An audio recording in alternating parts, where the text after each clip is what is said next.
David Brassfield. Han en av de som jobber med Fremtidens byer i Oslo, som skal svare på. Du vel arkitekt? Bygningsingeniør. Og bygningsingeniør. Og bygningsingeniør, ja, ok. Du kan det meste. Det nødvendig med tverrfaglighet for å få til smågater. Vær så god. Ja, takk skal du ha. Da tror jeg ikke skal si så fryktelig mye mer om meg selv. Poenget med at jeg står her i dag, det for å gi det vi snakker om i forhold til Klimagate-prosjektet som kommunalt ansikt. Ellers skal jeg prøve å snakke så lite som mulig og lage god plass til diskusjon, fordi jeg tror vi får en veldig morsom diskusjon etter hvert. Noe av de overgripende utgangspunkter for at vi synes det interessant, det at vi, som Monica sa, vi har veldig ambisiøse målsetninger i forhold til klimagassutslipp. Og så vi har allerede kommet i gang med veldig mye som skal gi betydelige utslippskutt, men vi når ikke de målene bare ved å gjøre ting innenfor Oslo kommune.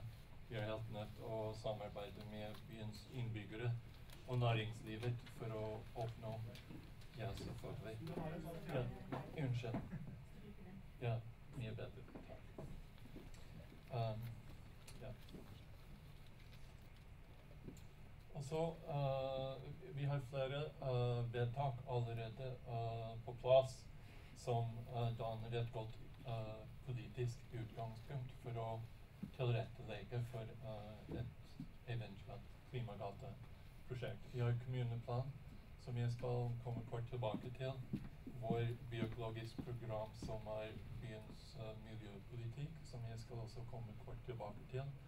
Vi har handlingsprogram for fremtidens byer, som klimahandlingsplan som alle kommunene må arbeide med. Det nå vedtatt i byrådet og går til bystyret snart.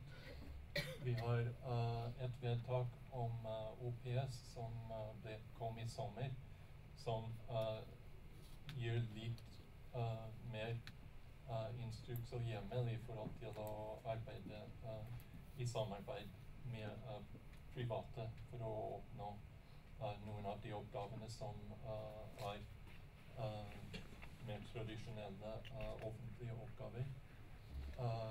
Vi har FutureBuilt, som alle vet om allerede, men også som Monica hadde i hennes presentasjon, det veldig mye overlapp mellom FutureBuilt og Klimagata. Og så har vi Fjordbyplanen, som en for transformasjon av Fjordbyen, som sier ting om at bygningene skal være uten bruk av energi og med null klimagassutslipp, og at man skal få minst mulig biler, og så få ned utslipp fra transport. Så vi har veldig mange vedtak som allerede ligger til grunn. Og så bare noen punkter fra kommuneplan, at vi skal bli ledende i anvendelse av miljøteknologi, og gjøre det enkelt for byens innbyggere å velge miljøriktig. Og så skal vi ha et stort innovasjonspotensial som foreløpig ikke utnyttet så godt som det kunne ha vært. Så vi trenger å arbeide med saken, kommersialisering av nye ideer og få forskning og bedrifter på banen. Og så har vi biologisk program som sier en del av det samme, at vi skal øke samarbeidet mellom forskning og næringsliv i kommunen, og at vi skal gå i forveien, og at vi nødt til å profilere og markedsføre regionens miljøkompetanse for å være konkurransedyktig i forhold til andre regioner og byer i Europa. Og så i tillegg til de vedtakene så har vi politikere. Vi også har en av våre politikere fra byrådsavdelingen her, Tommy, Men vi også har en byrådsleder som veldig støttende I forhold til klimasaken. Hvorfor skal vi ha klimagate I Oslo? Det viktig at vi samarbeider med næringsliv og innbyggere. Vi har det vi mener forholdsvis begrensede statlige virkemidler når det gjelder å påvirke innbyggernes adferd og påvirke næringslivet. Så vi tror at det med virkemiddelsettet som finnes nå, at det blir en veldig bra måte å få næringslivet på banen og utløse potensialet som de har å gi til arbeidet. Og så har vi mange politiske styringssignaler som sier at vi skal samarbeide med næringslivet, som vi har vært inne på.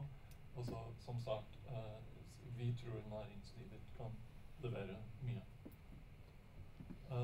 Og så, vi er inspirert av godt arbeid som er gjort I andre byer, som Monica har fortalt om.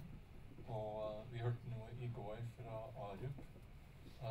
Det var litt uklart hvor mye de faktisk har gjort, og hvor mye av det var ideer.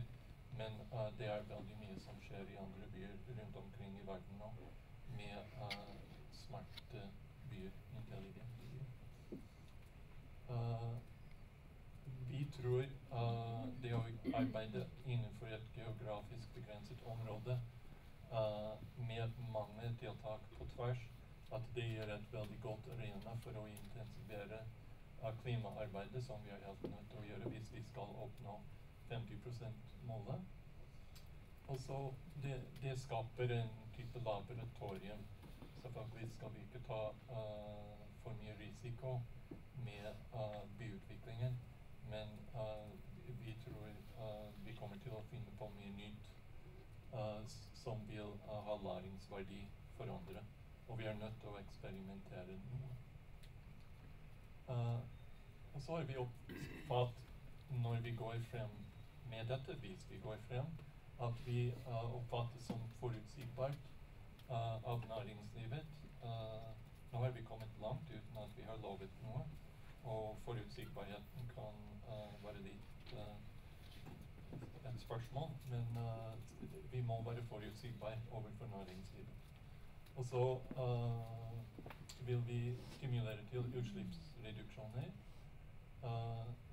Vi vil bidra til nye modeller for organisering og finansiering. Og så vil vi komme videre I forhold til modeller for offentlig anskaffelse. Jeg tror det veldig mye vi kan gjøre der, og ting som blir interessant for de andre kommunene å henge med på hvis vi går I gang med det. Og så, som sagt, mye å lære fra andre storbykommuner I fremtidens byer og andre steder. Ja, så blir det klimagate I Oslo. Det vet vi ikke helt sikkert enda, men vi har lagt så godt til rette for en videre prosess som vi kan.